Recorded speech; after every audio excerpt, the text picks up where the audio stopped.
Good morning everyone. आज हम class 10th NCERT का चैप्टर 1 डिस्कस करने जा रहे हैं, रियल नंबर। और इस चैप्टर को हम एक ही वीडियो में कंप्लीट करेंगे। तो सबसे पहले हम जानते हैं रियल नंबर की डेफिनेशन से। Any number that can be found on a number line. Number line क्या होता है?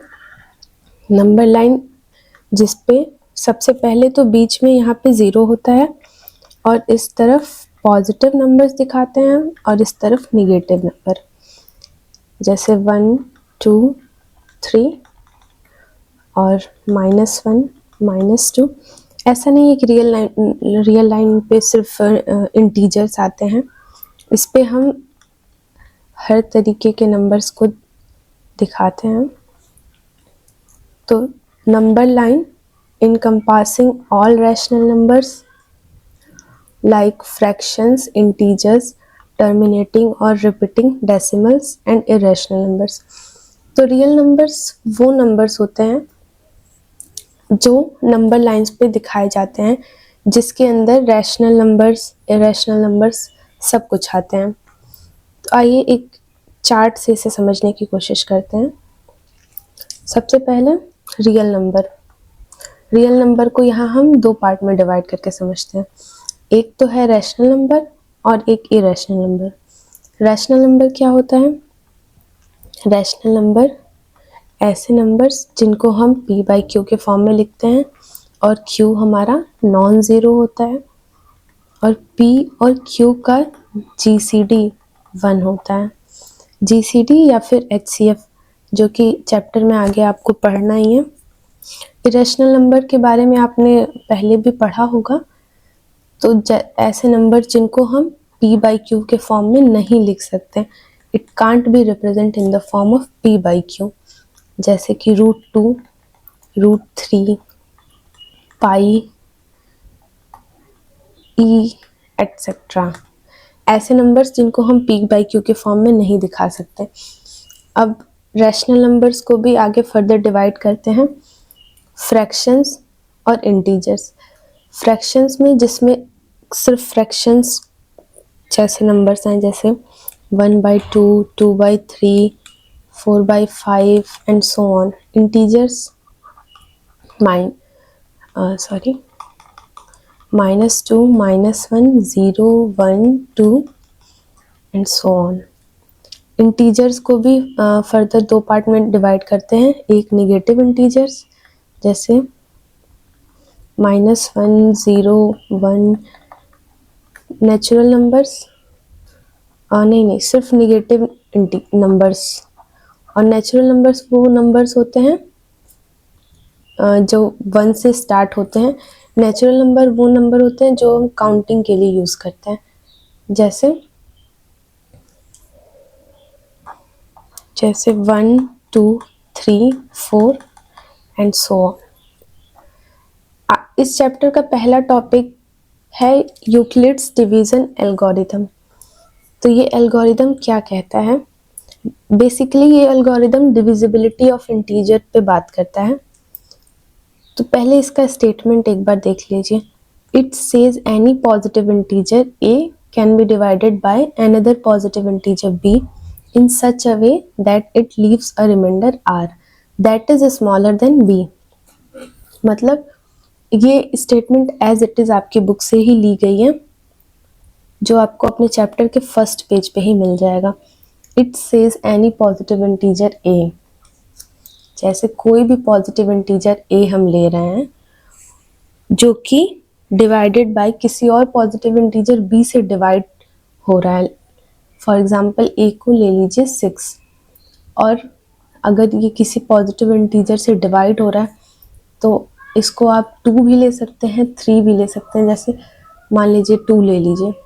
इन such a way that it leaves a remainder r that is smaller than b। अगर कोई भी पॉजिटिव इंटीजर को हम किसी और पॉजिटिव इंटीजर b से डिवाइड करेंगे तो वो एक ऐसा रिमाइंडर r देगा जो कि हमारे b से छोटा होगा। अगर वो कंप्लीटली डिवाइड हो जा रहा है तब तो वो रिमाइंडर 0 देगा, जो कि ऑब्वियस है कि छोटा ही होगा। जैसे कि हम एग्जाम्पल लिए हैं, इस केस में b कम्प्लीटली डिवाइड कर देगा a को। तो अगर हम यहाँ पे देखें तो यहाँ पे हमको रिमाइंडर 0 मिलेगा, लेकिन अगर आप a इक्वल्स टू 6 लें और b को यहाँ पे आप 5 ले लें, अगर आप 5 को 6 से डिवाइड करें तो यहाँ पे आपको रिमाइंडर 1 मिलेगा जो कि 5 से छोटा है। तो यही आपको ये एल्गोरिदम समझाती है। इसकी हेल्प से आप HCF निकाल पाएंगे और भी काफ़ी और चीज़ें पढ़ेंगे आगे। पहले ये सब डेफिनेशंस एक बार देख लेते हैं, फिर हम एग्जांपल्स के थ्रू इन सब चीज़ों को समझेंगे। तो पहला नेक्स्ट थ्योरम आपको मिलेगा, पहला ये फंडामेंटल थ्योरम ऑफ अर्थमेटिक। ये आपके चैप्टर के लिए बहुत ही यूजफुल है, कंप्लीटली इम्पॉर्टेंट है ये।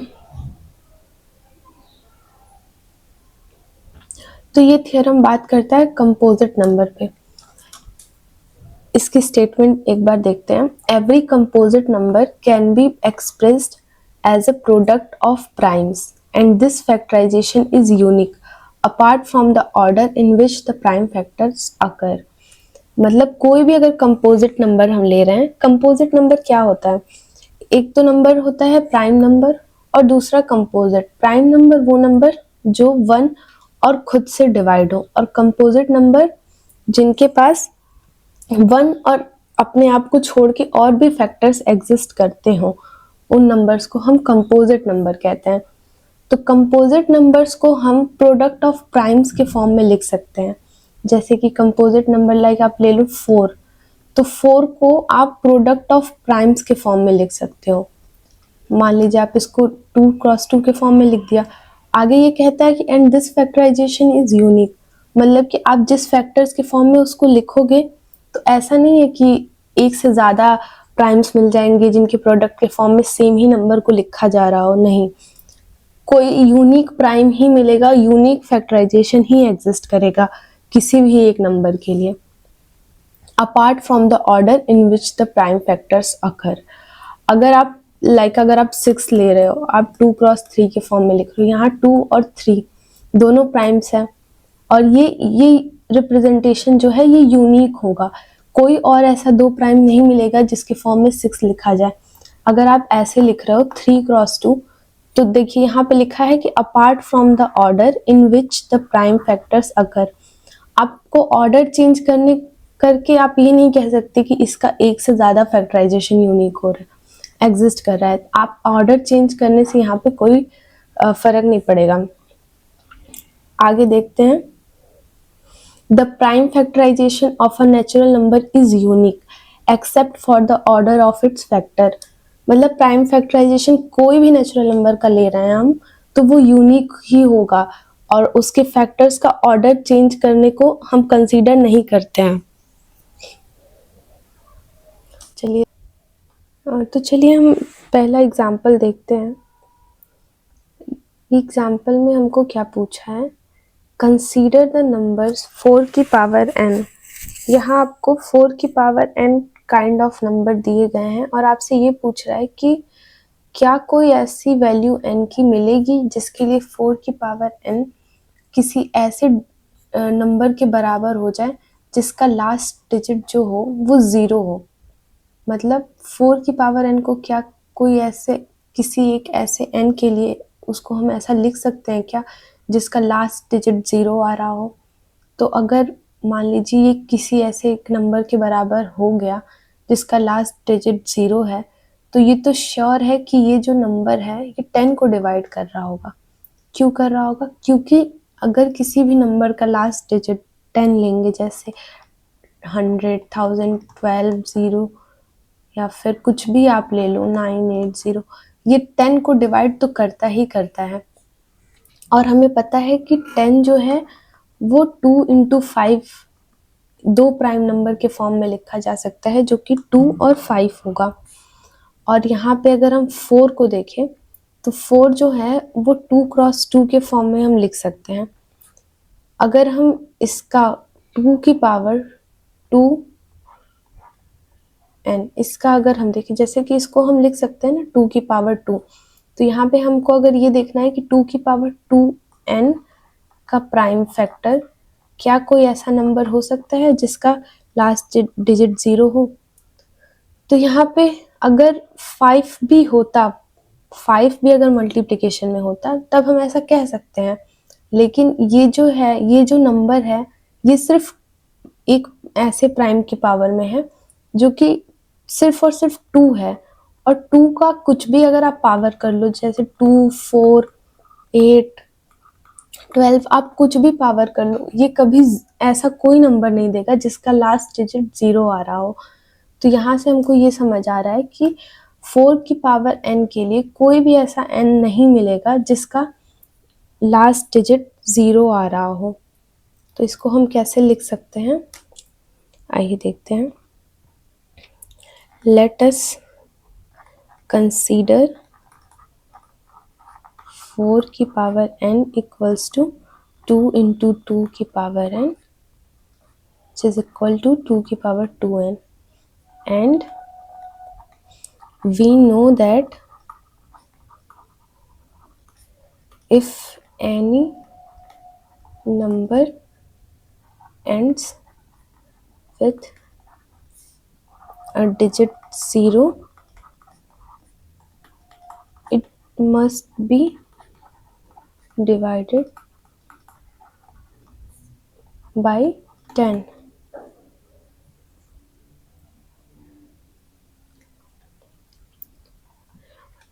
Ten equals to 2 into 5. This implies that 4 की पावर n equals to 2 की पावर 2n, 2, 4, 6 नहीं, 8, etc. यहाँ पे आप ऐसा बता सकते हैं कि मतलब यहाँ पे 5 प्राइम फैक्टर के फॉर्म में नहीं आ रहा है, तो हम ऐसा नहीं कह सकते हैं कि ये जो नंबर है ये एंड होगा 0 से। चलिए आगे एग्जाम्पल, इसको आप समझ रहे होंगे। अगर आपको कोई भी दिक्कत आएगी तो आप कमेंट में अपना जो भी क्वेरी आपको आए आप पूछ सकते हैं। नेक्स्ट एग्जाम्पल है, find the LCM and HCF of 6 and 20। तो 6 और 20 का एलसीएम और एचसीएफ निकालना है हमको by the prime factorisation method. अब प्राइम फैक्टराइजेशन मेथड क्या होता है, तो आइए समझते हैं। अगर हम 6 का प्राइम फैक्टराइजेशन निकालें तो पहले सबसे स्मॉलेस्ट नंबर से शुरू करते हैं 1 को छोड़ के। अगर हम 2 से देखें तो 2 से 6 डिविजिबल है, कितनी बार में डिविजिबल है, 3 बार में। तो जितनी बार में डिविजिबल होता है वो नीचे लिखते हैं। अब 3 को देखें, क्या 3 2 से डिविजिबल है, नहीं। हमको पता है 3 जो है वो प्राइम नंबर है। अगर यहाँ पे प्राइम नंबर आ जाता है तो प्राइम फैक्टराइजेशन वहीं पे एंड कर देते हैं और इसको हम लिख देते हैं 6 इक्वल्स टू 2 इंटू 3। अब इसको फिर 3 से इसको डिवाइड करके 1 लिख सकते हैं, क्योंकि यहाँ से हमको पता चल रहा है कि 6 जो है वो 2 इंटू 3 के फॉर्म में लिखा जा सकता है। अब आगे 20 का देखिए, अगर तो 20 को अगर हम 2 से डिवाइड करें तो पहली बार में 10 बार में डिवाइड होगा। फिर 2 से देखें तो 5 टाइम्स, एंड फिर 5 को देखें तो 5 हमारा ना तो 2 ना तो 3 ना तो 4 किसी से डिवाइड नहीं होता, तो डायरेक्ट हम इसे 5 से ही करेंगे। यहाँ पे 1 आ जाए बस स्टॉप कर देते हैं। तो यहाँ से हम देख सकते हैं कि 20 जो है वो हमारा 2 इंटू 2 इंटू 5 के फॉर्म में लिखा जा सकता है। यहाँ से हमको पता चल रहा है कि 6 का प्राइम फैक्टराइजेशन 2 इंटू 3 हो गया और 20 का प्राइम फैक्टराइजेशन 2 स्क्वायर इंटू 5 हो गया। और यहाँ से एलसीएम और एचसीएफ की अगर हम बात करें तो अगर एचसीएफ देखना है तो एचसीएफ देखने के लिए हम देखते हैं कि जो जो प्राइम नंबर यहाँ पे आए हैं पहले आप उनको एज इट इज लिख लीजिए। अब देखिए कि यहाँ पे 2 की पावर 1 है और यहाँ पे 2 की पावर 2 है, तो अब इन दोनों में से मिनिमम कौन सा है? 2 और 1 में से मिनिमम 1 है। जो मिनिमम होगा वो यहाँ लिख देंगे, उसकी पावर दे देंगे। अब यहाँ 3 की पावर देखते हैं। यहाँ 3 की पावर 1 है और यहाँ देखिए तो 3 की पावर 0 है। तो 1 और 0 में से मिनिमम 0 है। अब 5 की पावर देखते हैं। 5 की पावर यहाँ 1 है, यहाँ 0 है। 1 और 0 में से मिनिमम 0 है। तो यहाँ से हमें पता चलता है कि अगर किसी भी नंबर की पावर 0 हो गई तो उसकी वैल्यू हमेशा 1 होती है। यहाँ भी इसकी भी वैल्यू 1 हो जाएगी। यहाँ से आपको HCF सिर्फ 2 मिल गया। तो अगर हम HCF देखें 6 और 20 का तो वो 2 आएगा। और वहीं अगर LCM की अगर हम बात करें तो एक सेकेंड,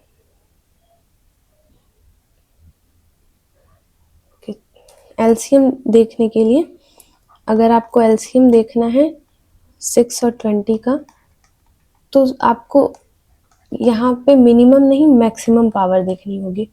अब यहाँ पे 1 और 2 में से मैक्सिमम क्या होगा? 2 होगा। 3 की मैक्सिमम पावर दोनों में 1 है। 5 की अगर देखें तो 1 है। तो LCM अगर इसका देखें तो 4 इंटू 3 इंटू 5 जो कि 60 के बराबर आ जाएगा। तो यहाँ से हमें समझ आ रहा है कि LCM और HCF हम प्राइम फैक्टराइजेशन मेथड की हेल्प से कैसे देख सकते हैं। आई होप आप लोग यहाँ से इसको समझ पा रहे होंगे। चलिए नेक्स्ट क्वेश्चन पे बढ़ते हैं। यहाँ पे आपको फाइंड करना है HCF of 96 and 404 by the prime factorization method and hence find their LCM। तो इससे पहले एक रिजल्ट आप लोग देख लीजिए कि कोई भी दो पॉजिटिव इंटीजर a और b अगर दिए हुए हैं और HCF a, b और LCM a, b का अगर इन दोनों का HCF और LCM निकाल के हम मल्टीप्लाई करें तो वो दोनों नंबर के प्रोडक्ट के बराबर आ जाता है। ये रिजल्ट इसको याद रखिए, आपको क्वेश्चंस में बहुत हेल्प करेगा। अब यहाँ हमको HCF निकालने के बाद इसी रिजल्ट की हेल्प से LCM निकालना है। तो चलिए पहले इसका प्राइम फैक्टराइजेशन करते हैं 96 का। तो 96 का अगर हम प्राइम फैक्टराइजेशन करें तो 2 4 2 इंटू 8। आप खुद भी इसका प्राइम फैक्टराइजेशन करके इसको प्रैक्टिस करके देख सकते हैं। प्राइम फैक्टराइजेशन निकालना आना बहुत ज़रूरी है। तो आप लोग को ये समझ आ रहा होगा कि ये कैसे मैंने किया है। पहले सबसे मिनिमम नंबर से आप इसको डिवाइड करो और जितनी बार में ये डिवाइड हो रहा है उसको लिखो यहाँ पे। ऐसे सेम प्रोसेस को बार बार रिपीट करते रहो। तो 96 का प्राइम फैक्टराइजेशन हो जाएगा 2 की पावर 5 इंटू 3। अब 404 का अगर देखें तो 2। अब यहाँ पे आप देखोगे तो 101 आगे किसी नंबर से डिवाइड नहीं होगा।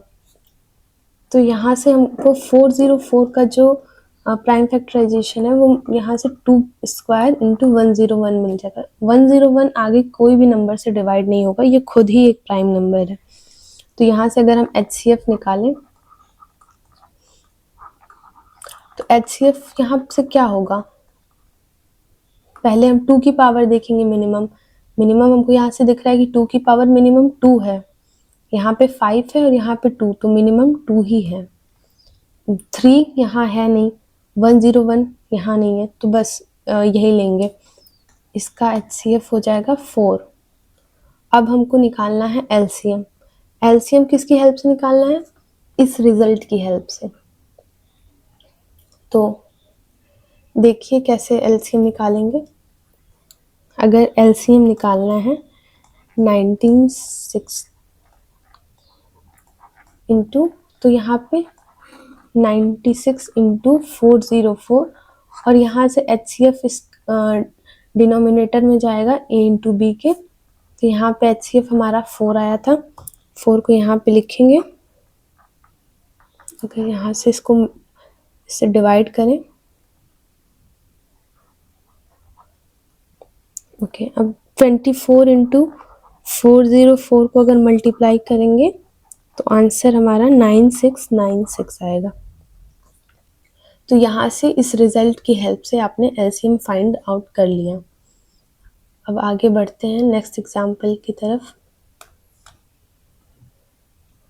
यहाँ पे आपको 3 नंबर दिए गए हैं और आपको तीनों का पहले प्राइम फैक्टराइजेशन फाइंड करना है, फिर वहाँ से आपको एचसीएफ और एलसीएम फाइंड आउट करना है।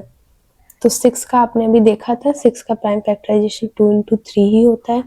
72 का आप निकालिए,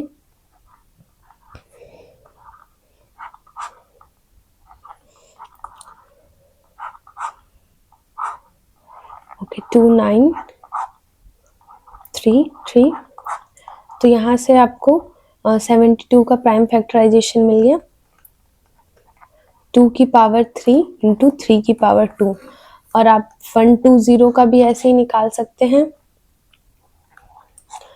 2 से इसको डिवाइड करेंगे। मतलब आप मिनिमम यही चीज़ें, सेम ही प्रोसेस आपको बार बार रिपीट करना है। एक्सरसाइज में आपको बहुत सारे क्वेश्चंस एचसीएफ और एलसीएम पे मिल जाएंगे, आप उन्हें प्रैक्टिस कीजिएगा। यहाँ से अगर एचसीएफ निकालना हो तो सेम ही है कि सारे प्राइम्स को लिख लेंगे और सबका मिनिमम पावर देख लेंगे। एचसीएफ में याद रखिए, एचसीएफ में मिनिमम पावर देखते हैं, एलसीएम में मैक्सिमम पावर देखते हैं। यहाँ अगर 2 की पावर दोनों में 3 ही है तो फिर यहाँ पे 2 की पावर 3 ही लेंगे। ओ सॉरी, 2 की पावर इसमें 1 है तो 2 की पावर 1 लेंगे। अगर 3 का देखें, 3 की पावर 1, 5 यहाँ 5 है ही नहीं तो इसका एचसीएफ 6 हो जाएगा। अब एलसीएम देखें,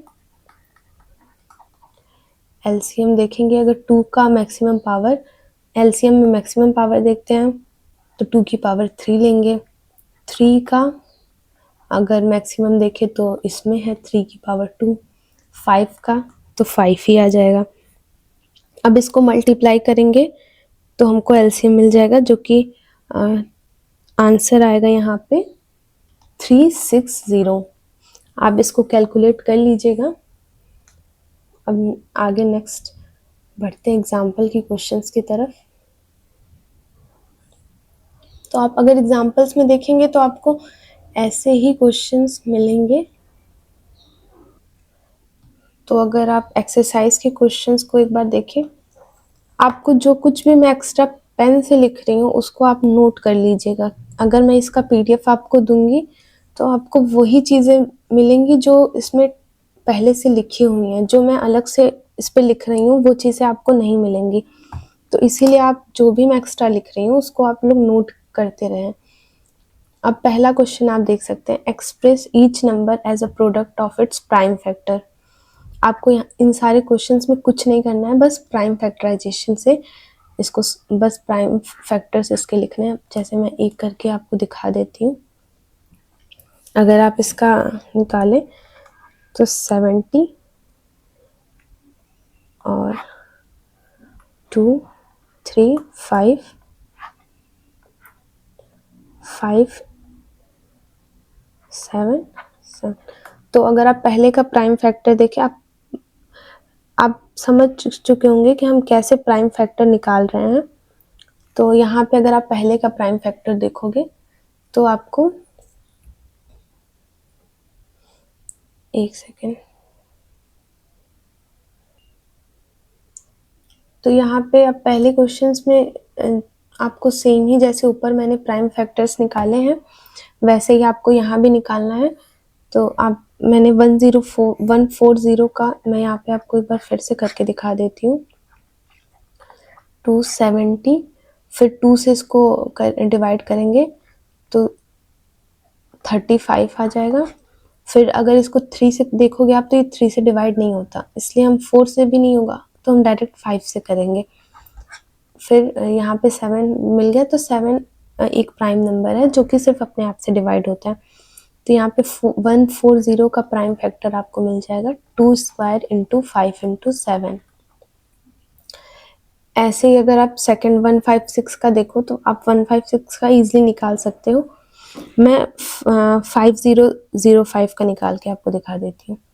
अगर आप 505 का अगर प्राइम फैक्टर निकालो तो पहले ये तो ना 2 से डिवाइड होगा।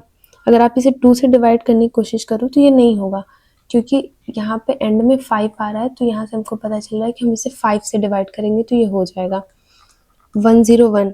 अब इसको आप अगर 5 आगे अगर आप 3 7 किसी मतलब इसको आपको अब डिवाइड करना पड़ेगा। अगर आप चेक करोगे तो ये अब 7 से डिवाइड होगा, तो इसको अगर हम 7 से डिवाइड करेंगे 7101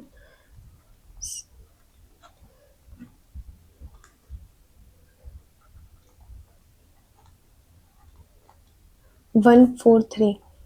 अगर इसे 7 से आप डिवाइड करोगे तो ये 1 इसका 143 टाइम्स ही होगा। फिर आप 143 को अगर देखोगे तो ये 11 से डिवाइड हो जाएगा, और फिर 13 हमारा प्राइम नंबर है, तो फिर 13 का ये खुद से ही डिवाइड होगा। तो ऐसे ही आप इन सारे नंबर्स का भी आप प्राइम फैक्टर इजीली देख सकते हो। अब आपको find the LCM and HCF of the following pair of integer and verify that the LCM into HCF equals to product of two numbers. यहाँ पे आपको दिखाना है, पहले आपको एलसीएम और एचसीएफ फाइंड करके दिखाना है कि इन एलसीएम और एचसीएफ दोनों का प्रोडक्ट इन दोनों नंबर्स के प्रोडक्ट के बराबर आ रहा है। मतलब मैं एक क्वेश्चन आपको करके दिखा देती हूँ। तो यहाँ पे नंबर है 26 and 91।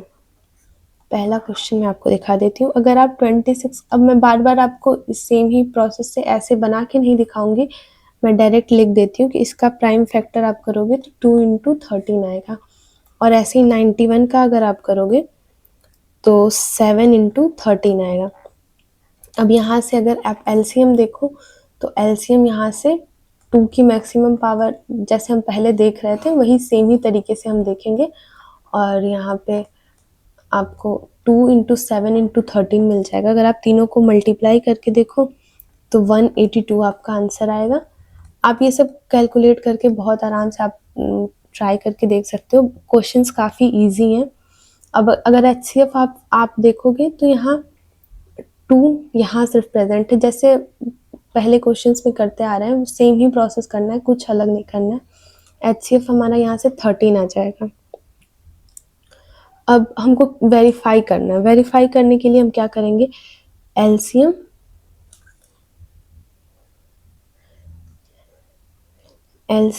Into HCF equals to product of numbers. तो एलसीएम हमारा 182 आया, एचसीएफ 13 आया, और इन दोनों का प्रोडक्ट करेंगे 26 इंटू 91। अगर आप इन दोनों का प्रोडक्ट करके देखोगे तो इसका आंसर 2366 आएगा और इसका भी आंसर 2366 आएगा। आप इसे करके देख सकते हो। ऐसे ही इसमें जो आगे के क्वेश्चंस दिए हुए हैं 510 एंड 92 सेम ही तरीके से आपको करना है। अब यहाँ पे मैं आपको बता देती हूँ 5th क्वेश्चन। जैसा कि हमने एक एग्जाम्पल में क्वेश्चन देखा था 4 की पावर n के लिए हमको कोई एक ऐसा n देखना था, क्या कोई एक ऐसा n एग्जिस्ट करेगा जिसके लिए उसका लास्ट डिजिट 0 हो जाए। वैसे ही सेम यहाँ पे ये पूछ रहा है कि क्या 6 की पावर n के लिए कोई एक ऐसा n एग्जिस्ट करेगा जिसके लिए लास्ट डिजिट इसका 0 हो जाए। तो प्राइम फैक्टर देखो तो 6 का प्राइम फैक्टर होगा 2 इंटू 3। जब हमको प्राइम फैक्टर में 2 और 5 दोनों मिले तब हम कह सकते हैं कि वो नंबर हमारा 0 पे एंड होगा। इसका अगर आपको कोई भी रैंडम नंबर देके पूछ रहा है कि क्या वो कोई ऐसा n एग्जिस्ट करेगा जिसके लिए उसका लास्ट डिजिट 0 हो जाए, तो उसमें आपको ये देखना है कि क्या उस नंबर के प्राइम फैक्टर में 2 और 5 दोनों आ रहा है। अगर दोनों आ रहा है तो मतलब कि वो नंबर का कोई एक ऐसा n मिल जाएगा जिसके लिए वो उसका लास्ट डिजिट 0 हो जाए। यहाँ पे भी अगर आप देखोगे तो 6 2 into 3 के फॉर्म में लिखा है, जिसके लिए आप इसका कभी भी आप कोई भी n करके देख लो तो आपको 0 नहीं मिलेगा। यहाँ पे हम लिख सकते हैं 6 जो है 2 की पावर n इंटू 3 की पावर n के बराबर है। 6 की पावर n जो है ये इसके बराबर है। तो यहाँ से भी हम सेम ही आर्ग्यूमेंट से कह सकते हैं कि ये भी इसके लिए भी कोई भी नेचुरल नंबर n हमको नहीं मिलेगा। अब नेक्स्ट क्वेश्चन 6 क्या कह रहा है। क्वेश्चन 6 में आपको बताना है कि ये दोनों नंबर क्यों कंपोजिट नंबर है। तो आइए देखते हैं। पहला नंबर है 7 इंटू 11 इंटू 13 प्लस 13। तो आप अगर इसको देखोगे आपको 13 यहाँ भी दिख रहा है, 13 यहाँ भी। अगर प्लस से मल्टीप्लिकेशन में यहाँ पे 13 है और यहाँ 13 इंटू में अगर देखें तो 1 है, तो इन दोनों टर्म्स में से हम 13 कॉमन ले सकते हैं। अगर हम 13 कॉमन लेंगे तो हमको क्या मिलेगा, 7 इंटू 11 प्लस 1। यहाँ से अगर आप इसको सॉल्व करें तो आपको 78 मिल जाएगा। और अगर आप 78 का प्राइम फैक्टर देखें, आपको इसको सिंपलेस्ट प्राइम फैक्टर में करके फिर आपको क्लेम करना है कि ये कंपोजिट नंबर है कि क्या है। अगर आप इसको देखें तो ये 13 इंटू 6, ये 13 इंटू 6 के फॉर्म में ही लिख सकते हैं 78 को। तो यहाँ से हमें पता चल गया कि ये जो नंबर है वो और कुछ नहीं बल्कि 13 स्क्वायर इंटू 68 लिखा है, 6 लिखा है। तो ये नंबर 13 और 6 दो प्राइम नंबर का इन दो प्राइम नंबर के फॉर्म में लिखा जा सकता है। और यहाँ से अगर आप दूसरे नंबर को देखें तो 7 into 6 into 5 into 4 into 3 into 2 into 1 plus 5। अब यहाँ से सेम ही आप 5 कॉमन ले लीजिए, फिर इसको सॉल्व करिए।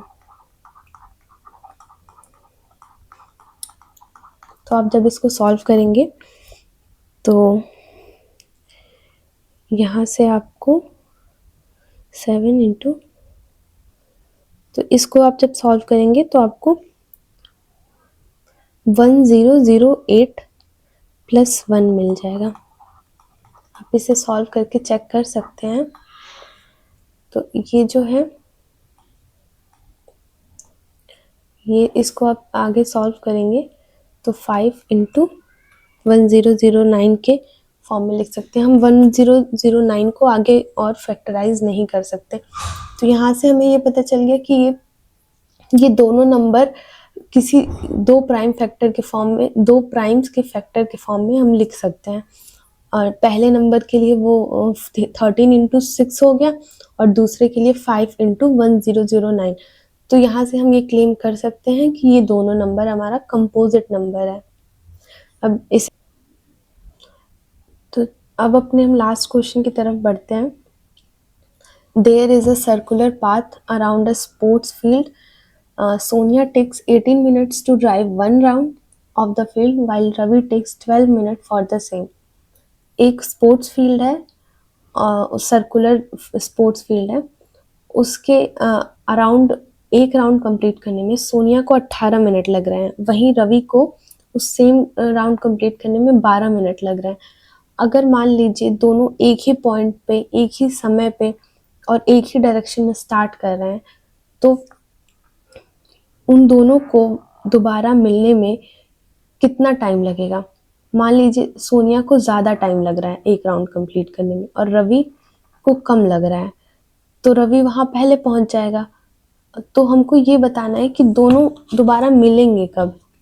तो हमको यहाँ पे निकालना पड़ेगा लीस्ट कॉमन मल्टीपल, मतलब एलसीएम निकालना पड़ेगा 18 और 12 का। अगर हम यहाँ 18 और 12 का एलसीएम निकालेंगे तो हमको पता चल जाएगा कि वो दोनों कब मिल रहे हैं वापस स्टार्टिंग पॉइंट पे। तो अगर आप इन दोनों का एलसीएम देखें तो 18 का अगर आप प्राइम फैक्टराइजेशन करेंगे तो ये हमारा 2 इंटू 3 स्क्वायर के बराबर आएगा, और 12 का प्राइम फैक्टराइजेशन 2 स्क्वायर इंटू 3 आएगा। तो यहाँ से अगर आप लीस्ट कॉमन मल्टीपल इसका देखें तो 2 स्क्वायर इंटू 3 स्क्वायर के बराबर आ जाएगा, जो कि 36 के बराबर है। मतलब उनको 36 मिनट लगेंगे वापस सेम पॉइंट पे मिलने के लिए। यहाँ पे आपका ये फर्स्ट एक्सरसाइज कंप्लीट होता है। अब हम आगे बढ़ते हैं।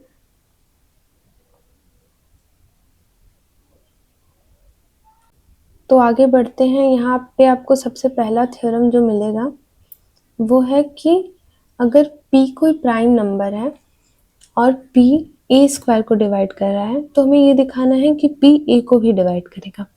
यहाँ पे आप पहले तो आप एक इरेशनल नंबर का ये डेफिनेशन याद रखिए कि कोई भी इरेशनल नंबर है, इसमें आपको इरेशनल नंबर की ज़रूरत नहीं है, लेकिन फिर भी मैं आपको पहले बता देती हूँ कि इरेशनल नंबर ऐसे नंबर्स होते हैं जिनको हम p बाई क्यू के फॉर्म में नहीं लिख सकते हैं।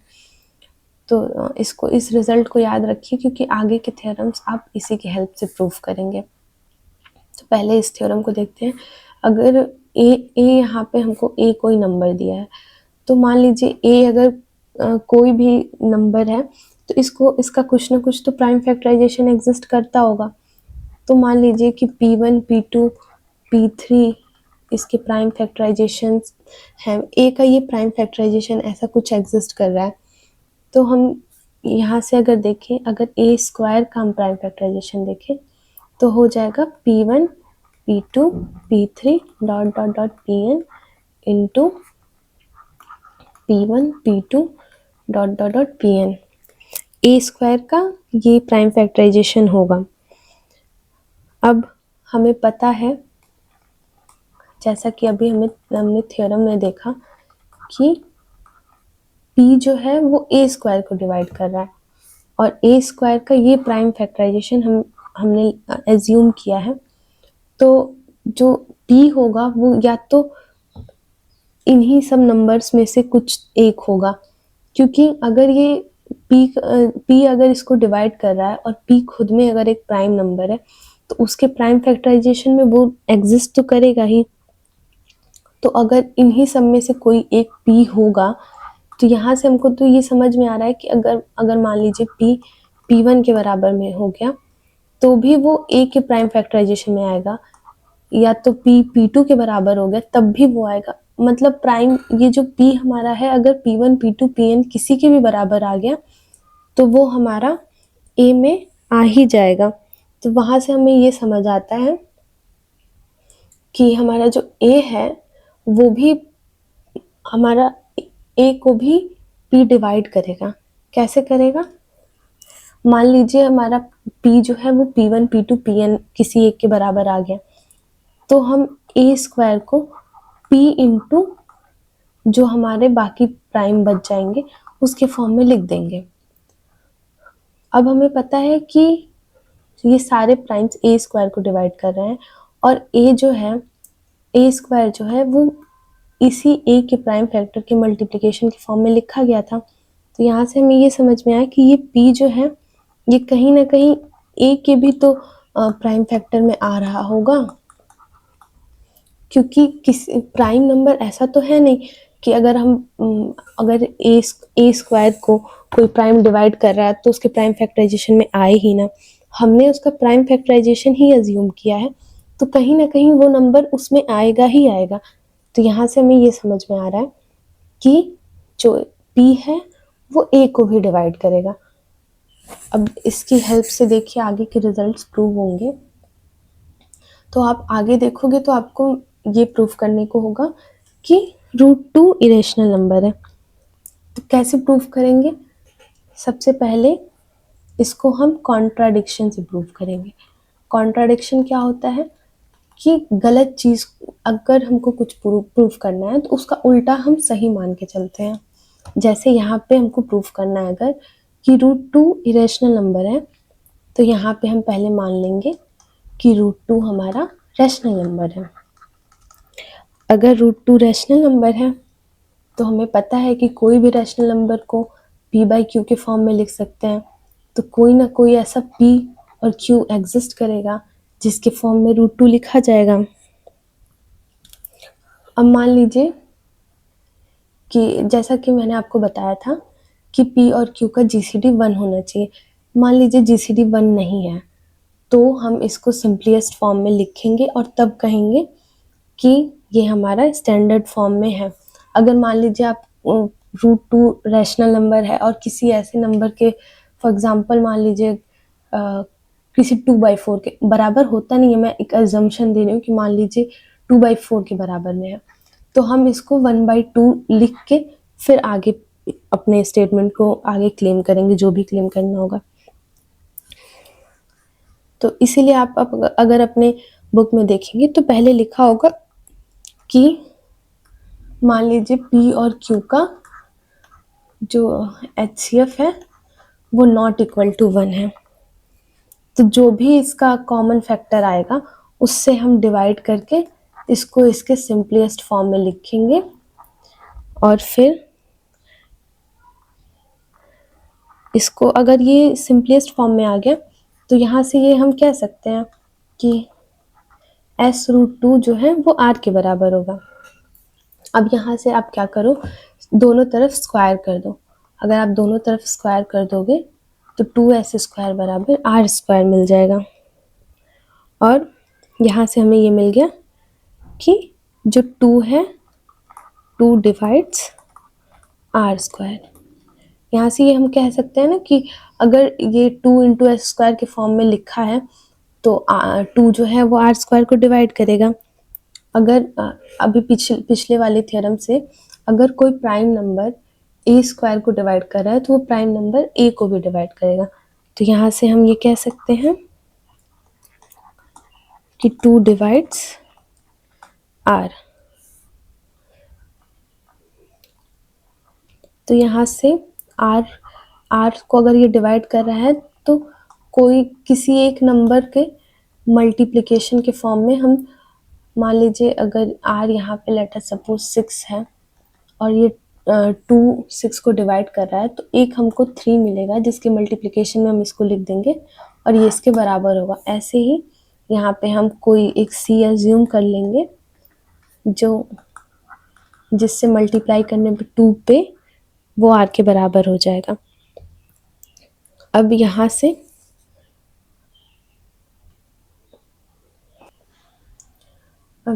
आप ये जो वैल्यू R = 2C आई है ये आप यहाँ रख दीजिए इस वाले इक्वेशन में, तो आपको क्या मिलेगा 2S² = 4C²। अगर आप ये वैल्यू इस वाले इक्वेशन में रखेंगे, इसको इक्वेशन 1 कर दीजिए और इसको लिखिए पुट इन इक्वेशन 1। इक्वेशन 1 में आप रखेंगे तो आपको 2S² बराबर 4C² मिलेगा। जहाँ से आप इसको डिवाइड करोगे अगर 2 से तो आपको S² = 2C² मिल जाएगा। तो यहाँ से आप कह सकते हैं कि 2 जो है वो S² को भी डिवाइड कर रहा है, मतलब फिर पीछे वाली थ्योरम से हम कह सकते हैं कि 2 हमारा S को डिवाइड कर रहा है। तो यहाँ से आपको मिल गया कि 2 S को डिवाइड कर रहा है और 2 R को डिवाइड कर रहा है। लेकिन आप यहाँ पे क्या मान के चल रहे थे कि अगर पहले आपने P/Q के फॉर्म में इसको माना था, फिर आपने ये कहा था कि अगर ये इसका HCF 1 नहीं आ रहा है तो हम जो कुछ भी इसका कॉमन फैक्टर आ रहा होगा उससे डिवाइड करके इसको सिंपलेस्ट फॉर्म में लिखेंगे। और यहाँ से आपको ये समझ में आ गया कि यहाँ से आप ये कह सकते हैं ना, अगर आपने इसको सिंपलेस्ट फॉर्म में लिखा है तो आप यहाँ से कह सकते हो कि इसका HCF highest common factor R और S का 1 होगा, क्योंकि आपने यहाँ सिंपलेस्ट फॉर्म में इसको लिखा ही था। और यहाँ से आपको ये समझ में आ गया कि 2 S को भी डिवाइड कर रहा है, 2 R को भी डिवाइड कर रहा है। तो यहाँ से एक ऐसा प्राइम नंबर मिल गया जो R और S दोनों को डिवाइड कर रहा है। तो यहाँ से आपको एक आपने यहाँ पे इसको 2 मान लो और इसको 3, तो from 2 and 3 we can say that highest common factor S और आर का 2 होगा, विच अराइज कॉन्ट्राडिक्शन। पहले आपने माना कि उसका हाईएस्ट कॉमन फैक्टर 1 है और आपने ये दिखा दिया कि इसका हाईएस्ट कॉमन फैक्टर 2 है, तो यहाँ से ये कॉन्ट्राडिक्शन आ गए, ये दोनों स्टेटमेंट एक दूसरे को कॉन्ट्राडिक्ट कर रही हैं, तो हम मान लेंगे कि आवर अजम्पशन इज रॉन्ग। आप इसको अच्छे से प्रॉपर, जैसे मैं लिख रही हूँ, जिस सीक्वेंस में मैंने लिखा है उस तरीके से आप नोट करिए, क्योंकि पीडीएफ में ये सारी चीज़ें नहीं होंगी। तो यहाँ से आपने पहले माना था कि √2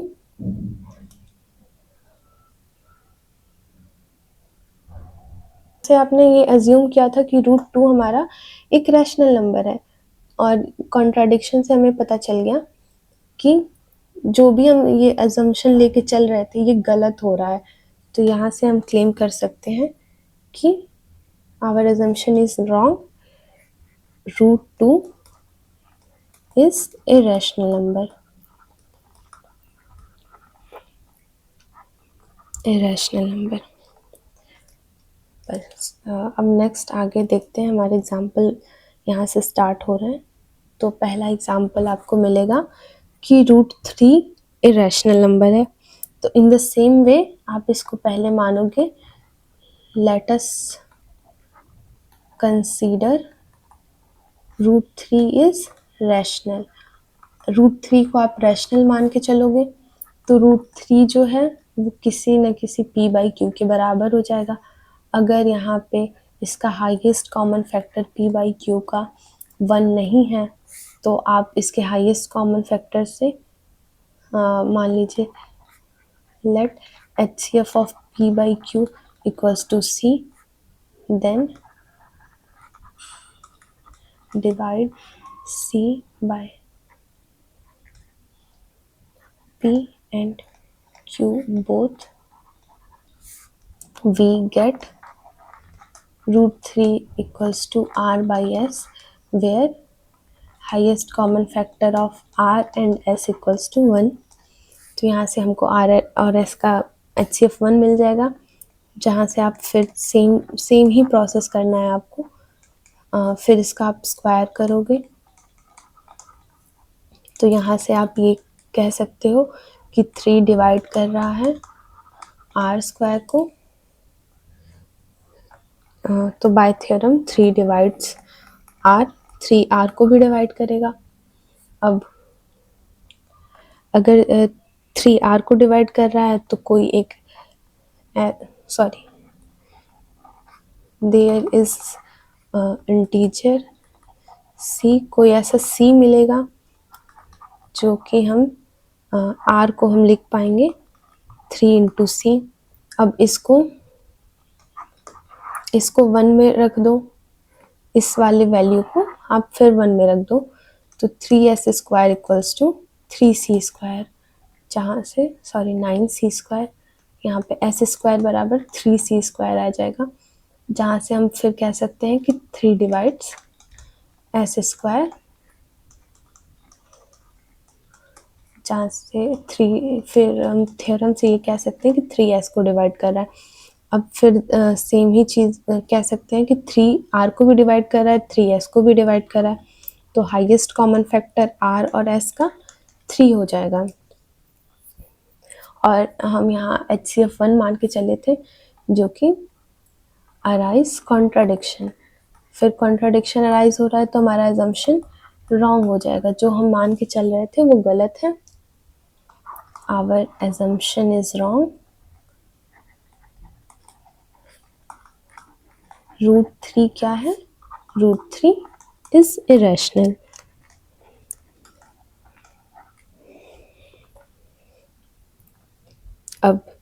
अब नेक्स्ट एग्जाम्पल हम देखते हैं। यहाँ पे आपको दिखाना है 5 - √3 इरेशनल है।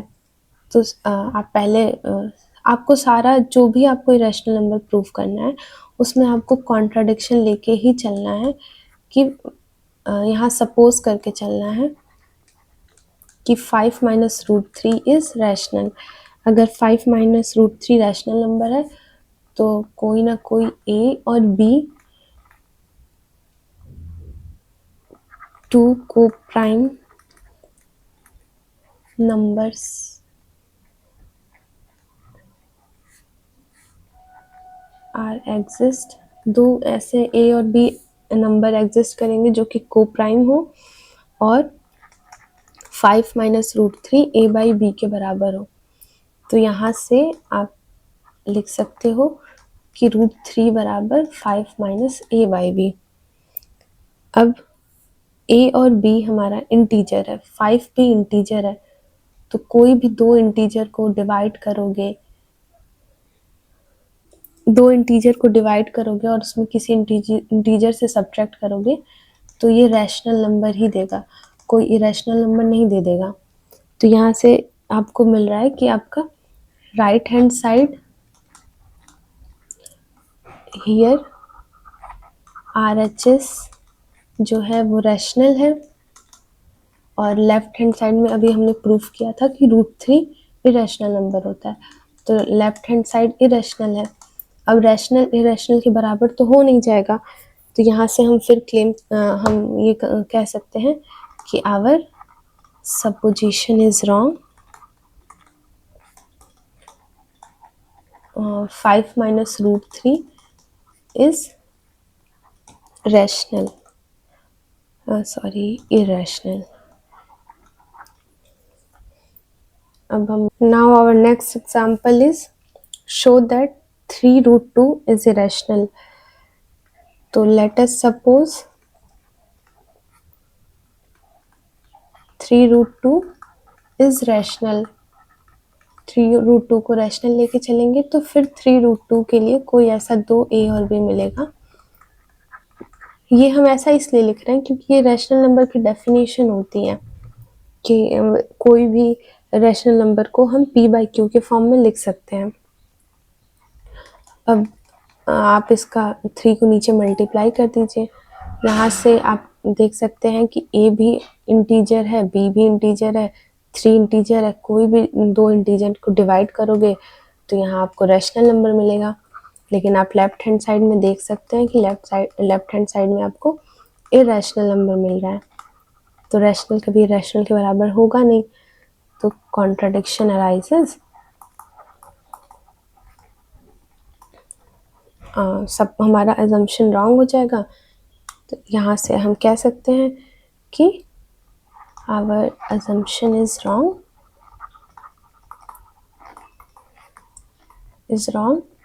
3 रूट टू इज रैशनल। तो यहाँ पे आपके एग्जाम्पल्स खत्म होते हैं। Now exercise questions. एक्सरसाइज में पहला क्वेश्चन आपको दिख रहा होगा, रूट 5 इरेशनल नंबर आपको प्रूव करना है। तो मैं यहाँ क्वेश्चंस कर देती हूँ। तो लेट अस सपोज रूट 5 को आप रैशनल लेके चलो। अगर रूट 5 रैशनल है तो आपको कोई रूट 5 के लिए आपको कोई p और q मिलेगा, जिसके फॉर्म में आप इसको लिख सकते हैं और इसका हाईएस्ट कॉमन फैक्टर 1 हो। अगर हाईएस्ट कॉमन फैक्टर 1 नहीं होगा तो आप जो भी उसका हाईएस्ट कॉमन फैक्टर होगा उससे p और q दोनों को डिवाइड करके उसके सिंपलेस्ट फॉर्म में लिखेंगे, जहाँ पे उसका HCF 1 होगा। यहाँ से आप p equals to root 5q लिख सकते हो, दोनों तरफ स्क्वायर कर दो। तो यहाँ से आपको मिल रहा है कि 5 डिवाइड्स p स्क्वायर। यहाँ से आप कह सकते हैं 5 p को डिवाइड कर रहा है। ये सब कुछ वैसे ही होता आ रहा है जैसे पिछले के क्वेश्चंस में हम कर रहे थे, कुछ अलग और कुछ नया नहीं हो रहा है यहाँ पे। तो हम p को लिख सकते हैं, कोई ऐसा c एक इंटीजर मिल जाएगा जिसके मल्टीप्लिकेशन के फॉर्म में हम लिख सकते हैं p को। ऐसा इसलिए लिख पा रहे हैं क्योंकि अगर 5 p को डिवाइड कर रहा है तो कोई ना कोई एक ऐसा इंटीजर मिलेगा जिसमें अगर आप 5 को मल्टीप्लाई करो तो वो p दे दे। मान लीजिए अगर आपका p, लेट अस सपोज कुछ, मान लीजिए यहाँ तो अगर कोई भी नंबर आप ले रहे हो, अगर 25 ही ले रहे हो, मान लीजिए 25 को नंबर है, अगर 5 इसको डिवाइड कर रहा है तो 5 में एक ऐसा c मिलेगा, मतलब एक ऐसा नंबर मिलेगा जिसको मल्टीप्लाई करो तो 25 आ जाए। यहाँ पे वो नंबर 5 है, तो इसीलिए हम ऐसे लिख पा रहे हैं। अब यहाँ से इस वैल्यू को आप इसमें पुट कर दो, तो 5c यहाँ से हो जाएगा 25c square equals to 5q square. तो यहाँ से 5c square equals to q square. यहाँ से आपको मिल गया कि 5 जो है वो q को भी डिवाइड कर रहा है, 5 p को डिवाइड कर रहा है, 5 q को डिवाइड कर रहा है, मतलब हाईएस्ट कॉमन फैक्टर p और q का 5 हो जाएगा। तो सेम फिर कंट्राडिक्शन आ गया, तो फिर वही सेम चीज़ लिखेंगे, contradiction arises, so our supposition is wrong, root 5 is irrational number. अब नेक्स्ट क्वेश्चन देखते हैं। 2 3 + 2 रूट 5 को रैशनल ले लो। अगर आप रैशनल मान के चलोगे तो कोई ऐसा पी क्यू मिलेगा जिसके फॉर्म में इसको आप लिख सकते हो। अब यहाँ से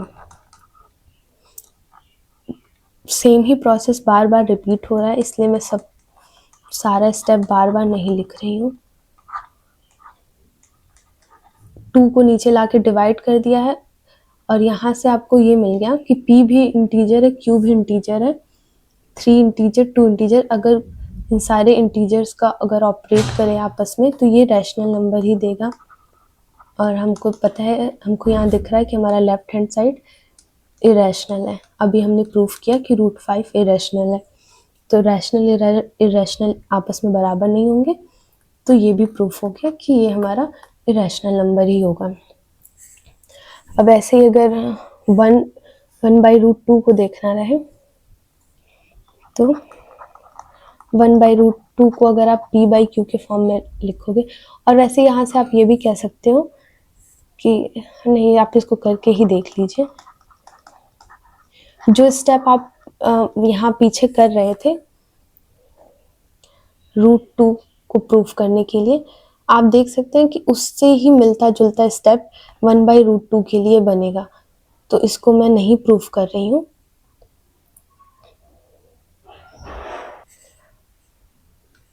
तो आप सेम तरीके से दिखा लीजिए इसको भी कि 1/√2 हमारा एक इरेशनल नंबर है। ये सेम स्टेप अगर आप एक दोनों तरफ स्क्वायर करोगे तो फिर एक बार आपको मिलेगा कि 2 q को डिवाइड कर रहा है, फिर p की वहाँ से वैल्यू निकाल के और आप फिर इक्वेशन में पुट करोगे तो फिर आपको मिल जाएगा कि 2p को भी डिवाइड कर रहा है। तो आप सेम आर्ग्यूमेंट से कह दोगे कि उसका HCF 2 आ रहा है और हम एज्यूम करके चल रहे हैं कि p और q का HCF 1 है, तो कॉन्ट्रडिक्शन आएगा, फिर वहाँ से ये हम क्लेम कर देंगे कि हमारा 1/√2 इरेशनल है। इन द सेम वे आप 7√5 को भी दिखा सकते हैं, जैसे मैंने 3√2 को दिखाया था, आप 7√5 को दिखा सकते हैं। और 6 + √2 दिखाने के लिए आप एग्जाम्पल 6 को आप एक बार देखिएगा कि 5 - √3 को मैंने कैसे दिखाया था। तो ये तीनों आप उसी तरीके से कर सकते हैं। तो यहाँ पे आपका एक्सरसाइज 1.2 भी ख़त्म हो रहा है और आप देखोगे कि आपके चैप्टर के एंड में एक रिजल्ट यहाँ पे आपको मिलेगा। तो ये नोट आप एक बार पढ़ ज़रूर लीजिएगा कि यहाँ पे आपको दिया है, यहाँ एग्जाम्पल 8 नहीं होगा, एग्जाम्पल 4 होगा। एग्जाम्पल 4 में आपने देखा था कि आप 3 नंबर का HCF और LCM निकाले थे आप, तो अगर उन तीनों नंबर का HCF LCM को आप ये मल्टीप्लाई करोगे तो वो PQR के मल्टीप्लिकेशन के बराबर नहीं होगा। जैसे कि हम 2 के लिए जब हम देख रहे थे ना कि HCF किसी 2 नंबर का PQ और LCM किसी 2 नंबर का, इसके प्रोडक्ट के बराबर आ जाएगा, लेकिन 3 नंबर के साथ ऐसा नहीं होगा। अगर 3 नंबर दिया है तो ये सेम बात हम नहीं कह सकते, इसलिए 3 नंबर के लिए यहाँ पे एक रिजल्ट दिया है। तो इस रिजल्ट को आप एक बार देख लीजिएगा कि अगर PQR 3 नंबर है तो अगर इसका अगर HCF आपको दिया है, LCM अगर निकालना है तो आप इस फॉर्मूले से निकाल सकते हैं, या फिर LCM दिया है तो HCF आप इस फॉर्मूले से निकाल सकते हैं। तो यहाँ पे आपका चैप्टर 1 एंड होता है। So that's it from my side. आप इस चैप्टर को एक बार रिवाइज करिएगा। इसका पूरा PDF मैं आपको प्रोवाइड करा दूंगी वीडियो के डिस्क्रिप्शन में। और कोई भी दिक्कत आए तो आप क्वेश्चन नंबर आप कमेंट में कर देंगे, मैं एक वीडियो बना के उस क्वेश्चन को सॉल्व करके डाल दूंगी। Thanks for watching, that's it.